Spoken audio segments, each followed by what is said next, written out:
মাতৃভাষা বাংলার মর্যাদা সমুন্নত রাখার জন্য ভাষা শহীদদের সর্বোচ্চ আত্মত্যাগকে স্মরণ করে জাতি মহান শহীদ দিবস এবং আন্তর্জাতিক মাতৃভাষা দিবস পালন করে আসছে। ইন্টারন্যাশনাল গ্রামার স্কুল অ্যান্ড কলেজে মহান শহীদ দিবস ও আন্তর্জাতিক মাতৃভাষা দিবস উপলক্ষে আলোচনা সভা ও পুরস্কার বিতরণ করা হয়। 21শে ফেব্রুয়ারি শুক্রবার সকালে international grammar school and college প্রাঙ্গণে এই আলোচনা সভা অনুষ্ঠিত হয়। ইন্টারন্যাশনাল গ্রামার স্কুল অ্যান্ড কলেজের চেয়ারম্যান শেরাফুল হোসেন হিমেলের সভাপতিত্বে বক্তব্য রাখেন প্রতিষ্ঠানটির ইংরেজি বিভাগের অধ্যক্ষ ইয়াসিন নূর হোসেন, বাংলা বিভাগের অধ্যক্ষ আমিনুল ইসলাম।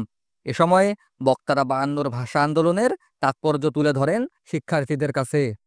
বাংলা ভাষা আলোচনা করা হয়েছে, তা বাংলা ভাষাকে রাষ্ট্রভাষা করার দাবিতেই তৎকালীন পশ্চিম পাকিস্তানি শাসক গোষ্ঠীর সঙ্গে পুরো পাকিস্তানের জনগণের সংঘর্ষ বাড়ে। এই দীর্ঘকাল ধরে 1952 থেকে 71 সাল পর্যন্ত সংগ্রাম চলে এসছে, আন্দোলন চলে এসছে, রক্তক্ষয় হয়েছে। তারপরে 1971 সালে দীর্ঘ 9 মাস রক্তক্ষয়ী যুদ্ধের পরে অনেক মা বোনের সংগ্রামের বিনিময়ে আমরা স্বাধীনতা লাভ করেছি।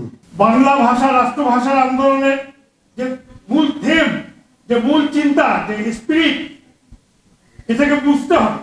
এখানে শুধু স্বরের জন্য আন্দোলন হয়নি।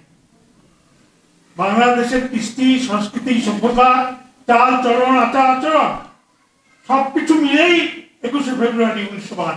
পরে বিভিন্ন প্রতিযোগিতায় বিজয়ীদের হাতে পুরস্কার তুলে দেন অতিথিরা। অনুষ্ঠানটির সঞ্চালনা করেন আইজিএসসির সহকারী শিক্ষক মোহাম্মদ মাহিদুল ইসলাম। ডেস্ক রিপোর্ট, দৈনিক গণআলো।